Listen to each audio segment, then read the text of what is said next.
আসসালামু আলাইকুম। তৃতীয় শ্রেণীর শিক্ষার্থীরা, আশা করি সবাই ভালো আছো। পড়াশোনা কি চলছে মেয়েরা, নাকি ফাঁকিবাজি?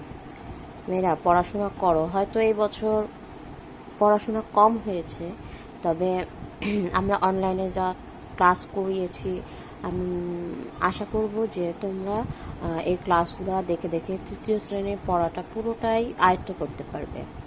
হ্যাঁ, তো মেয়েরা আজকে কিন্তু আজকে 5টা অঙ্ক করলে আমাদের বার্ষিক পরীক্ষার অঙ্ক সিলেবাস শেষ হয়ে যাবে। তারপরে থাকবে জ্যামিতি, সেটা আমি নেক্সট ক্লাসে করিয়ে দিব। তবে মেয়েরা অবশ্যই বাসায় বসে অনুশীলন করবে, ঠিক আছে? আচ্ছা, তাহলে আসো, আজকে পৃষ্ঠা 105-এর আমরা 11 নম্বর পর্যন্ত করেছিলাম, 12 নম্বর দেখব এখন। একটি বিদ্যালয়ে গণিত ক্লাস শুরু হয় 8:30-এ এবং 40 মিনিট পর শেষ হয়। কয়টার সময় গণিত ক্লাস শেষ হয়? আচ্ছা মেয়েরা, এখানে একটু কথা বুঝতে হবে যে কখন যোগ হবে কখন বিয়োগ হবে। একটু আমাদের কনফিউশন লাগে যে আমি কখন কি করব। আমরা এই জন্য বোঝার জন্য অঙ্কটা একটু বারবার পড়ব, তাহলেই দেখবো মাথায় ঢুকে গেছে। যেমন এখানে বলা হয়েছে গণিত ক্লাস শুরু হয় 8:30-এ আর 40 মিনিট পর শেষ হয়। তাহলে বলা হয়েছে যে কয়টার সময় গণিত ক্লাস শেষ হয়। আচ্ছা, তাহলে আমি এক্ষেত্রে কি যোগ করব না বিয়োগ করব? অবশ্যই কি করব, যোগ করব, কারণ 8:30-এ শুরু হয়ে 40 মিনিট ক্লাসটা হয়েছে। তাহলে কয়টা বাজে শেষ হয়েছে, তাহলে আমার এক্ষেত্রে যোগ করা লাগবে। তো যোগটা দেখো খুব সোজা, গণিত ক্লাস শেষ হয়, দেখো আমি যোগ করে দিয়েছি। 8:30 যোগ 0:40 সেমিকলন দেওয়া আছে, এখানে 0 দিয়েছি কারণ 40 মিনিট ক্লাস হয়েছে, এখানে কিন্তু ঘন্টার কথাটা উল্লেখ ছিল না, ঠিক আছে? তাহলে আমরা দুটো দেখো রাফে যোগ করি। এখানে বসিয়েছি 8:30 আর 40 মিনিট, এখানে 0। আচ্ছা, যোগ করে দেখলাম এখানে আসছে 8:70, 0 4 3 7 আর 8টা। আচ্ছা, এবার তোমরা যদি আমরা যদি একটু খেয়াল করি, 1 ঘন্টা সমান 60 মিনিট।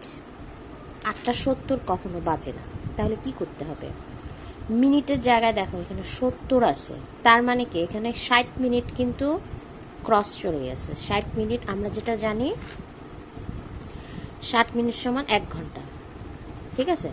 তাহলে এখানে 70 মিনিট, তার মানে 1 ঘন্টায় এটার ভিতরে আছে, বুঝতে পারছো? তাহলে আমি যদি এভাবে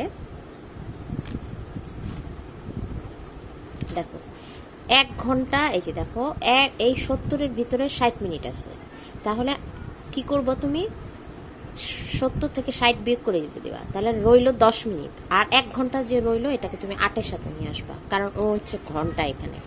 তাহলে 8 যোগ 1 9, ঠিক আছে? তাহলে আমার ফুল অ্যান্সার আসবে 9টা 10 মিনিট। 9টা 10-এ আমার গণিত ক্লাসটা শেষ হয়েছে। 8:70 কিন্তু ঘড়িতে কখনোই বাজে না। এই 70-এর মধ্যে 60 মিনিট আছে, তার মানে আবারও বলছি 60 মিনিট হচ্ছে 1 ঘন্টা। তাহলে এই 1 ঘন্টাকে তুমি এই জায়গায় নিয়ে আসবা, তাহলে তোমার বাকি থাকবে 10 মিনিট, আর এই 1 ঘন্টা 8-এর সাথে যোগ হয়ে যাবে 9টা 10। তার মানে আমার গণিত ক্লাস শেষ হয়েছে 9টা 10-এ। তাহলে উত্তর লিখে দিবে 9টা 10। 13 নম্বর, সকালে মিজান সাহেব হাঁটতে বের হন 6টা 10টায়, মানে 6টা 10-এ, আর ফিরে আসেন 6টা 55-তে। তাহলে মিজান সাহেব কতক্ষণ হাঁটেন, কত সময় হাঁটেন? তাহলে আমাকে এখানে বের করতে বলা হয়েছে যে কতক্ষণ সে হেঁটেছে।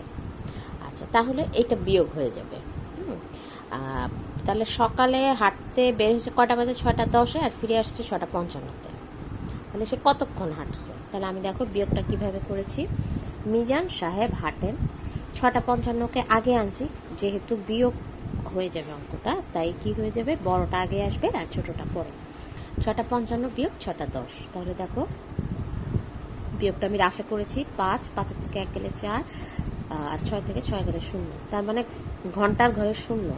তাহলে মোট সে কতক্ষণ হাঁটছে, 45 মিনিট হাঁটছে, ঠিক আছে? সে হাঁটছে 45 মিনিট।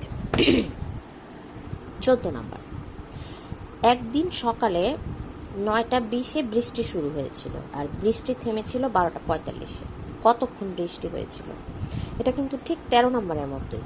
হ্যাঁ, কথাটা কিন্তু খুব মিল আছে, যে বৃষ্টি শুরু হয়েছিল 9টা 20-এ আর শেষ হয়েছিল 12টা 45-এ। তাহলে কতক্ষণ বৃষ্টি হয়েছিল? তাহলে আমরা বিয়োগ যদি বলতো যে মোট কত সময় বৃষ্টি হয়েছিল, অবশ্য তাহলেও বিয়োগ হয়ে যেত। হ্যাঁ, তাহলে আসো বিয়োগটা করে ফেলি। আবার ওইখানে কি হবে, বৃষ্টি হয়েছিল 12:45 বিয়োগ 9:20, মানে 12:45 যেহেতু বড় সংখ্যা তাই আমি এটা আগে এনেছি। রাফি বিয়োগটা করেছি 5, 4 থেকে 2 গেলে 2, মিনিটের কাজ শেষ। এবার ঘন্টার কাজে আসো, 12টা থেকে 9 গেলে 3। তাহলে আমি এখানে এইভাবে কথাটা লিখিনি, আমি লিখেছি 3 ঘন্টা 25 মিনিট। কারণ দেখো এখানে লেখা হয়েছে যে কতক্ষণ বৃষ্টি হয়েছিল, তোমার এখানে চাইনি যে কয়টায় বৃষ্টি থেমেছিল। যদি চাইতো যে কয়টায় বৃষ্টি থেমেছিল তাহলে আমি এইভাবে অ্যান্সারটা লিখতাম, কিন্তু আমার চেয়েছে কত ঘন্টা বৃষ্টি হয়েছিল, তার মানে আমি লিখব 3 ঘন্টা 25 মিনিট বৃষ্টি হয়েছিল। ঠিক আছে, এভাবে আমরা যদি একটু বুঝে করি তাহলে ঠিক হয়ে যাবে।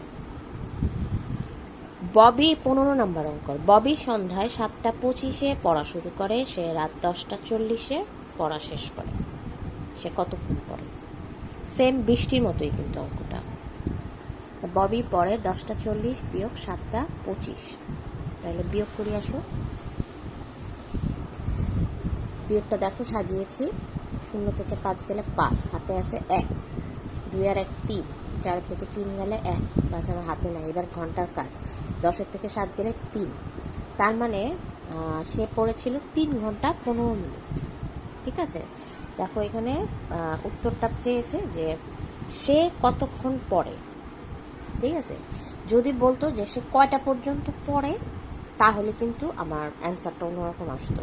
ঠিক আছে, সে লিখেছে যে সে কতক্ষণ পড়ে, তাহলে সে 3 ঘন্টা 15 মিনিট পড়ে। 16 নম্বর। যদি তুমি বাসে 50 মিনিট এবং রিক্সায় 20 মিনিট ভ্রমণ করো তবে তুমি একত্রে কতক্ষণ ভ্রমণ করেছিলে? তুমি বাসে গেছো 50 মিনিট আর রিক্সায় গেছো 20 মিনিট, তার মানে কতক্ষণ ভ্রমণ করছো? সিম্পলি এটা যোগ হয়ে যাবে, বাস ও রিক্সায় মোট ভ্রমণ সমান 50 যোগ 20 সমান 70 মিনিট। এখন কথা হচ্ছে আমরা আগেও একটা অঙ্ক করেছি 70 মিনিট, কিন্তু অ্যান্সারটা বসবে না। 70-এর মধ্যে কয় মিনিট আছে? 60 মিনিট আছে না? 60 যোগ 10 সমান 70 হয় না? 70 হয়েছে? তাহলে এটাকে কি আমরা 1 ঘন্টা লিখতে পারি না? তাহলে 1 ঘন্টা আর হচ্ছে যোগ 10, তাহলে সে মোট ভ্রমণ করলো 1 ঘন্টা 10 মিনিট। তোমরা আমি অ্যান্সার লিখলাম 1 ঘন্টা 10 মিনিট। তো আজকে এই অঙ্কটার মধ্য দিয়ে আমাদের বার্ষিক পরীক্ষার অঙ্ক সিলেবাসটা শেষ হয়ে গেল। আমার বাকি আছে জ্যামিতি। আমি নেক্সট ক্লাসে তোমাদের জ্যামিতি ক্লাসটা করাবো। তোমাদের জ্যামিতিতে বার্ষিক পরীক্ষা আছে চতুর্ভুজ এবং বৃত্ত। খুব সোজা জ্যামিতি, আমরা চতুর্ভুজ আঁকা শিখবো। চতুর্ভুজের ভেতরে আয়ত আছে, বর্গ আছে, এগুলো আমরা শিখবো, আঁকা শিখবো, সংখ্যা শিখবো। মেয়েরা জ্যামিতি কিন্তু খুব সোজা। ঠিক আছে, তো টেনশনের কিছু নাই। তবে আমরা যে পর্যন্ত অঙ্কগুলো করলাম বার্ষিক পরীক্ষা, তোমরা একটু বাসায় অবশ্যই অনুশীলন করবে। তাহলে অবশ্যই তোমরা আগামী বছর আল্লাহ বাঁচাই দিয়ে রাখলে ক্লাস 4-এ তোমাদের অঙ্ক করতে সুবিধা হবে। মানে এই নিয়মগুলো একটু 4-এ তোমরা একটু আরেকটু হয়তো বড় করে পাবা। তবে আমরা যদি ক্লাস 3-তেই যদি বুঝে যাই তাহলে আমাদের এই অঙ্কগুলো করতে সুবিধা হবে।